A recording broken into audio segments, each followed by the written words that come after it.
This is the Horse Radio Network. This is episode 555 of Horse Tip Daily. A different horse tip, a different equine topic, a different equestrian expert every day. Horse Tip Daily brings the world of equine knowledge to you, one day at a time. Today's tip is brought to you by Equestrian Collections.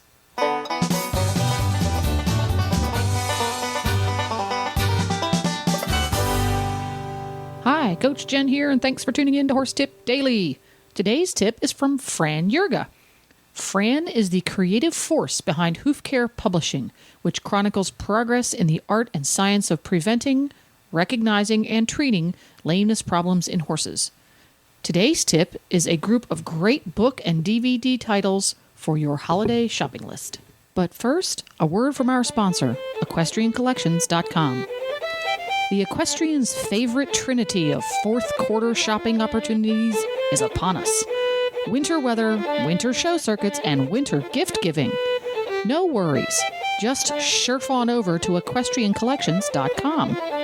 There, you'll find an astounding array of name-brand blankets and outerwear for winter weather, splendid show clothes for winter circuits, and innumerable goodies for gift giving.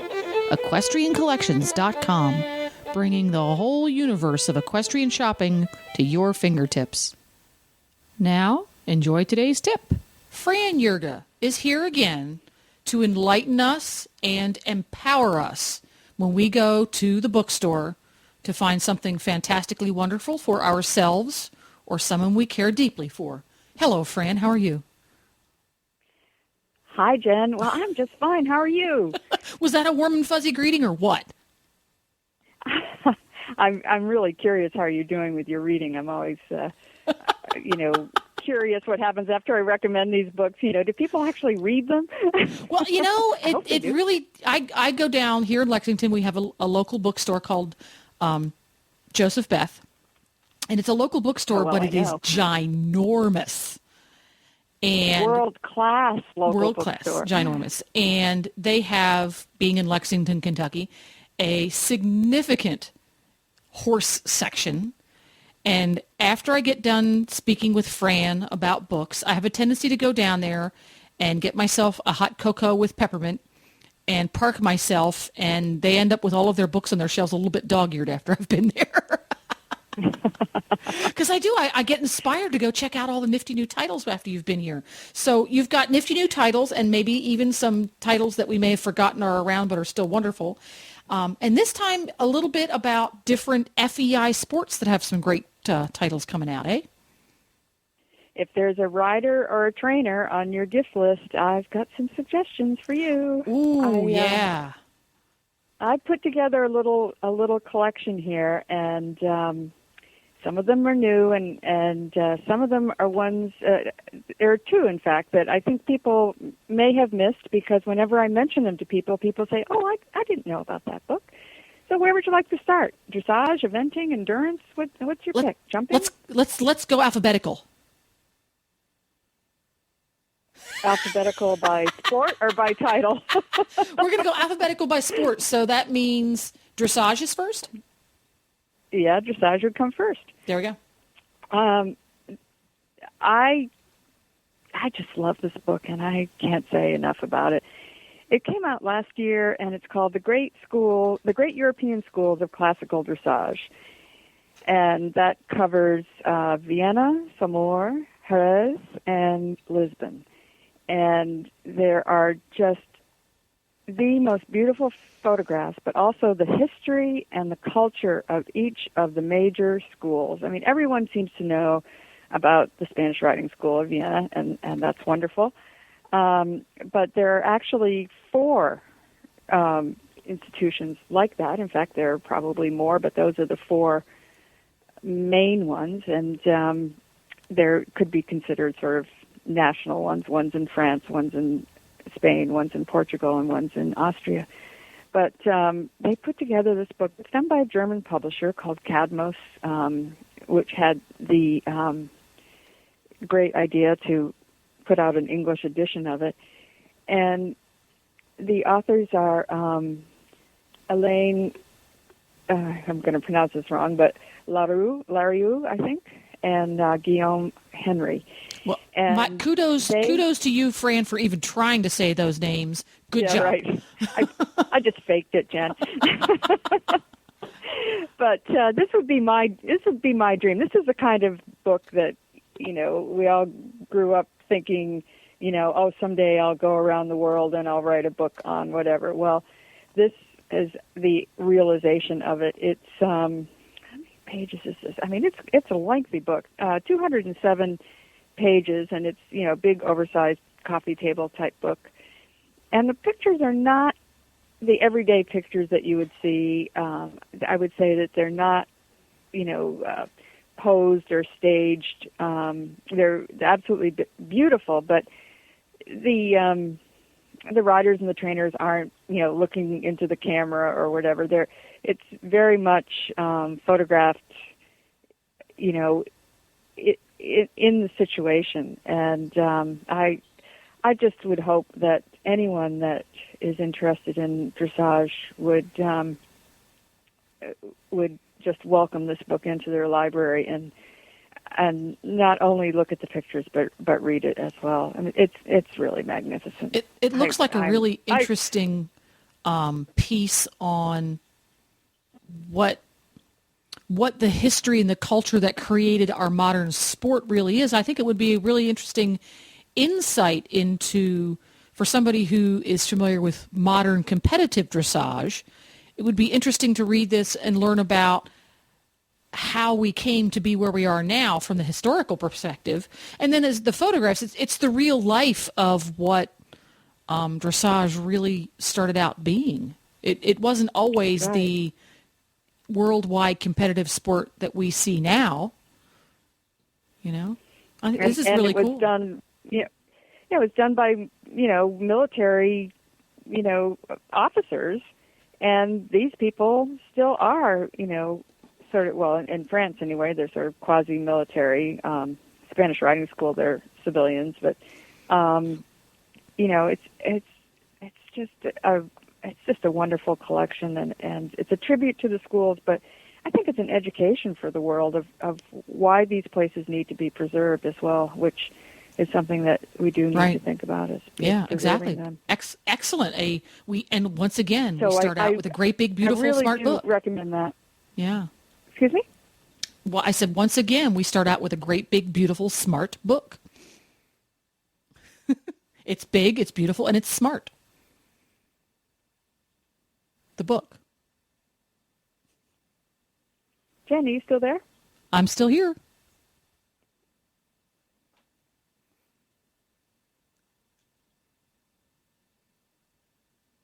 Hello? I'm still here. Oh, okay. Your voice got very muffled, and I thought you were gone. No, we must have connection issues. I'm still here. Oh, that's okay. why, because somebody else is sucking up part of my bandwidth. Really? Yes. Well, get him off of there. Yeah, you know what I mean. Yeah, you caught that one, didn't you? Yes, we are still here. We are still recording, and we're good to go. So we've gotten one beautiful book. Now, what's next on our FEI sports list of titles? Well, again, this isn't really FEI, but if someone is interested in that book, there's another book, and I mentioned this.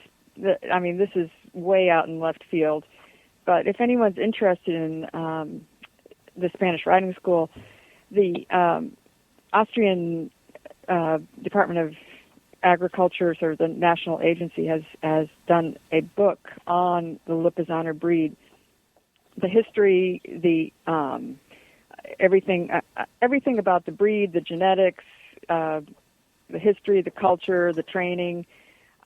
It's all there. Most of it is in German.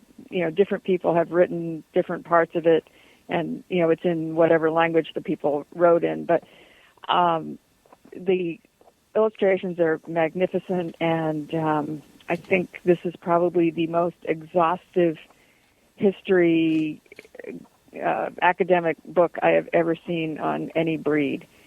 So what's the title? Oh, well, it's in German, so it's 338 pages.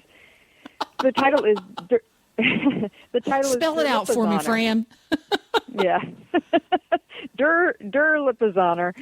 And Im Spiegel de Wissenschaft. So, this would have to be specially ordered from Austria, and that can be done. In fact, anybody could contact me, and I would tell them, or they can just, Google Der Lipizzaner and, book, and I'm sure that it would come up. But I had to order it from Austria, and I'm just thrilled to have it. Really, really thrilled to have it, even if I can't read most of it. I can look at the pictures. That's really neat, huh? But if someone is a diehard fan of that breed or of classical dressage, and or either can read German or would somehow get it translated or slug through it somehow. Well, this is how you do that. Thing. If there's somebody on your Christmas list who is an absolute fanatic for Lipizzaners, get them this book and get them Rosetta Stone German. Right, there you go. And you're set for life. They will be hugging you forever. Yeah. And I can guarantee they wouldn't already have this book, because this is quite a rare bird, and it's a very, very special thing. I love it. What else we got? So then we would move on, if we're going in alphabetical order, I guess we would move on to endurance. And this book, this may be one of my favorite books for the whole year. And again, this is just one of those, kind of off the wall, unusual things. But I got this from my friend Steph Teeter at Endurance News. It's a French book that has been unbelievably translated into English, and I just can't praise this high enough. It's called Endurance, A French Perspective by Leonard Liesens, and that's spelled Liesens. And it's available on the website endurance.net. I don't know that if you have access to Amazon, maybe you can see if they have it yet, but I'm not sure that they do. But this book is full color, and it's 333 pages, which is quite lengthy for a sort of a book about a sport. But it's the most in-depth book about any sport practically that I've ever seen. I mean, I almost wish that this guy would do one on another sport as well. I mean, it tells you everything sort of about the culture and the conduct of the sport and the rules and everything, but it goes through many of the issues that are involved. There are sections on very specific things about care, such as stretching and massaging, and feet and shoes and hoof boots and feed and supplements, and training. But then there's also the issues that affect that race. That affect endurance racing. Things about medications and doping and some of the effects of different distances, different terrains. It's almost like a crash course, in how to become proficient at understanding the sport. I mean, you could read this book and then go to an endurance conference or an endurance race, and I believe you could converse intelligently. And it also is made very clear to me, something I've always been told, which is how different the sport of endurance is in Europe than it is here. And this book does sort of make that obvious. I mean, they ride right through villages. They ride across the countryside and through villages, and all the people come out and kind of like the Tour de France. They Mm-hmm. line the roads and cheer the riders on and everything. And I don't know, the whole thing. The selection of the horses and everything. I I just really enjoyed this book. And as I said, the photographs are all color. There's tons of photographs. I think there's a photograph just about on every single page. So this and is going to... It just makes you excited. So again, this really is one of does. those books that many of us are at least a little bit familiar with endurance racing here in the United States. But this would be a really fascinating book because, like you said, you're taking something that you think you know a little bit about and you immerse yourself in this book and you discover a whole new aspect of the sport that you didn't know about because we only know it from our own perspective. So that's a very interesting read. I looked it up on Amazon, and it's Endurance, A French Perspective is not yet available on Amazon in English. If you can read French, it's there. Okay, but you can get the English version. Is available, but it's just not on Amazon. So right, you'd have to would have to dig around a little bit to dig around a little bit. I'm sure you can get off of Amazon. You can get the name of the publisher and go that direction and fool around with it. So for somebody who's an endurance fanatic rider, this is a great find because there's not that much for the endurance riders because it's such a small niche sport. This is a great gift for the endurance fanatic in your life.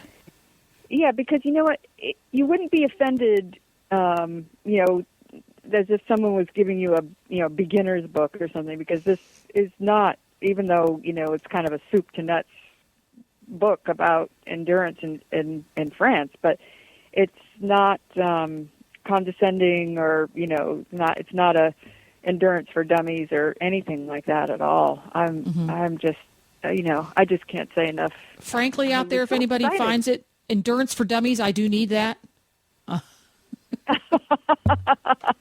I do need that. Okay, I'll write it. Okay. Okay. So what else have we got on our list? We've ticked off dressage. We've ticked off endurance. Who's up next? Well, if we're going alphabetically, I guess it would be eventing, don't you think? Yoo-hoo! Kick on! Kick on. There you go. What have we got for the eventing people out there?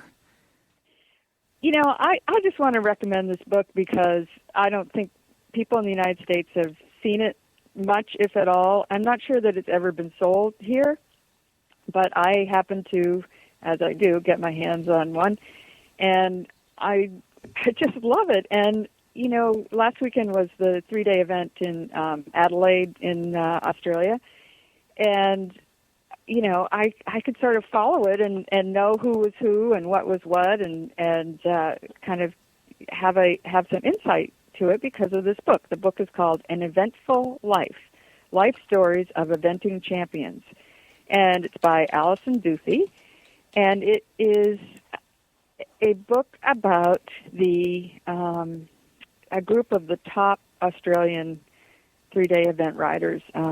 There are biographies of Megan Jones, Sonia Johnson, Shane Rose, Wendy Schaefer, Stuart Tinney, and Emma Scott. And I originally found out about this book because, before the World Equestrian Games, I felt like I had to kind of get up to speed on the international riders. And this book was my Bible for the Australians. And it is so well done and so incredibly illustrated. I mean, it has sections of massive color photographs. But, to see people working out on their stations, herding sheep with their event horses and things. I mean, it's just brilliant. It's absolutely brilliant. It just adds so much to the character of the sport of eventing to kind of see it when you can see it through other countries' landscapes and their, lifestyles. Yeah. And this woman, Alison Duthie, has just done a brilliant job. Can't say enough good things about this book. It's as far as I know, you have to order it from her, but you can order a Kindle version of it on Amazon.com, I know. And so for those ebook readers out there, they can get it that way, or just contact now, do you contact the author? Mm-hmm.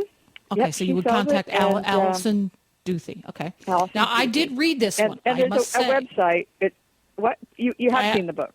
I actually got to read this one, and oh, I really enjoyed it. I really got a lot from, each of these riders is at the top level of their sport, at the top of their game, extremely successful. Yeah, it was so interesting for me. In the world. Right, exactly. And it was so interesting to read the wonderful variety of perspectives and backgrounds of the different people that make up these eventing teams who come together when they're on these teams and work together so beautifully to win all these wonderful awards. I really enjoyed the variety and the uniqueness of each individual that you got to learn about in the book. I had a lot of fun with it. Yeah, and I just think that more Americans would just love it if they could if they even knew about it, because I don't think that they do know about it. The website for the book is that would be hyphen eventful hyphen life.com.au, and the Australians are always going to be at the top of the sport, and whether you read this now or a year from now, it's just really important to understand who these people are, and I think that we don't get enough information. I mean, it was great that John from eventingnation.com went to Adelaide for the 3-day event, but I don't know of other Americans that were there, and I think that we just don't give enough attention to what goes on down there, because they kind of show up. I will have you know, Fran, the World Equestrian Games or whatever. Australia, and New Zealand combined are the Horse Radio Network's third largest listening audience worldwide. Oh, you're kidding! Isn't that interesting? United States, followed by Canada, followed by Australia, New Zealand, and Canada just flipped it around. It was the other way around before, so they just moved up. So they're our third largest audience worldwide. More than Great Britain and Ireland. I think they're fourth, actually. Mm-hmm. South Africa's up there near the top. Really? Yeah. Yes. Yeah. It's interesting when we look at the numbers, because we can tell what country they're from. Okay, Jen. If I could put a shout out to your South African readers, I've never had a single horse book from South Africa. Okay, guys, listeners, give us one. Come on. Put it up on our Facebook page. Give Fran some help. I'm happy to pay for them. I don't have anything from there. Yeah, and horse racing is huge in South Africa, isn't it? Yeah. Come on, step up, listeners. Give us a title when this comes out. Put a title up there on our Facebook page and get Fran's library filled out a little bit more. Yeah, really. There's a big gaping. There's an empty shelf. There's an empty shelf for African of any type. The African continent. There we go. I'm sure they're going to give you something. So we've gotten down to J for jumping. Am I right? You are so right. And I really like this book. I'd like to recommend this book. It's just kind of special, and I have the paperback version, but I know that it is out in hardcover. It's called Unbridled Passion. Have you seen that one yet, Jen? I don't think so. Let me pop in here. You'll like it. It's Unbridled Passion. It's a tribute to all the people who are, sort of at the top of the game right now in show jumping, and it's, even more than the riders. There are people like Alexandra from Equifit is in here, and just I'm trying to think who else is in here that isn't a rider, but it's one of those books that kind of is a snapshot of 2011. Who's in the sport? Who's hot? Who are the top horses? What's going on? And it's like mini biographies of all these people. I'm trying to find it, the table of contents page. It's Jeff Papaz, Ian Miller, McLean Ward, Candace King, Margie Goldstein, Joe Fargus, Debbie Stevens, Nona Garson, Norman De La Hoya, Victoria Birdsall, Alexandra, who I mentioned before, Paige Johnson, Laura Kraut, Leslie Burr Howard, Judy Garofalo, Kent Farrington, B.V. Madden, Kevin Babington, Eric Hausbrook, Peter Wild, Peter Leone, Jeffrey Wiles, and Chris Kapler. So, you've got all the top names there, and it's just a remarkable profile of both the horse and the rider, written in a very, I don't want to say user-friendly, but it is a user-friendly kind of book. And it gives you background, things, like, a horse has, recovered from Lyme's disease or colic surgery or whatever. I mean, there's just these really interesting facts about the horses in, what I would call a conversational kind of tone. I really, really recommend this. I would think that if I was a horse magazine editor of a, sport horse magazine, I would want to reprint some of these, little capsules on these people. And then there are really nice photographs as well. It is beautiful. The front cover is, I want that picture on my calendar to look at every day. Yeah. It's really pretty. It's a great book, too, to read it now for someone who is looking at themselves as an up-and-coming show jumper rider. Great book to learn about the really successful current people in the business. But 10 or 15 years from now, this is going to be still a relevant and fascinating book because it's that, like you said, that snapshot of what is here and now in show jumpers. So this is going to be a great book for, I think, the aspiring show jumping fan or aspiring show jumping competitor. I think they'd get a lot out of this. Yeah, and just to give a little plug for my hometown, it was published here in Boston, and really? It's a publishing company called Acanthus, and I think that as far as I know, this is their first book on horses. It's very well done, very, very well done, and I've been thrilled. But what I don't understand, and I have talked to the publisher and everything. It says on it, Volume 1, North America. Now, whether they're planning to do this as every year, or whether they're planning to do one on Europe or Australia or wherever, I don't know. But it seems like they're promising something additional by saying that this is Volume 1. So I'm really looking forward, to seeing where this goes and what the plan is for these books. Because if this is any indication of what they're capable of doing, I think this is going to be wonderful for all of us. Keep your eye out on the horizon. Yeah, I think so. And with that, it looks like we are at R for raining. R for raining. Last year I was walking around being, swooning over a book called Dressage Dreams, which was written by Stephen Clark, the very famous dressage judge over in England. And, excuse me, I was, smitten by it. And what happened this year? But they've announced that they've done Raining Dreams.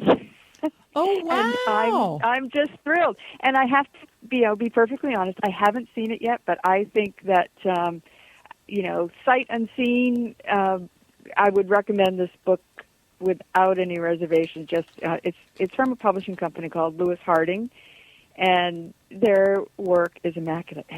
And along the same lines, they've done a calendar of my favorite dressage horse, Fuego, from Spain. And, I think that if they have the good taste to do a calendar of Fuego and come out with this book on reining, I mean, it has to be really exceptional. So I think that if someone is, a fan of reining or participates in reining, this would no doubt be an excellent gift. I can recommend it sight unseen. I'm very happy about that one. And along the same lines, Lewis Harding has announced that they're doing Jumping Dreams as well. So, I think that's a publisher to keep your eye on. Their cards and calendars and things are magnificent. It's very, very high quality, and I'm sure that no one would be disappointed in ordering anything that company does. Yeah, I'm reading the little description here on the Amazon website, and this does look like it's going to be both beautiful and fascinating. So a good read, as well as really good looking to sit on the end table or coffee table. So that is discipline number 5 for the FEI category. If I could just say something else about that, kind of going back to what we said about Australia, I think that because that's a book about reining, but written by someone in Europe, it might be really special because you're going to read about some of these top Italian and German and other nationality writers who are doing so well internationally that we just don't know enough about. Mm-hmm. So yeah, it's very encompassing. I hope someone gives it to me for Christmas. Yeah. Okay. Everybody out there, if you know Fran wants raining dreams for Christmas, and that's spelled REINING.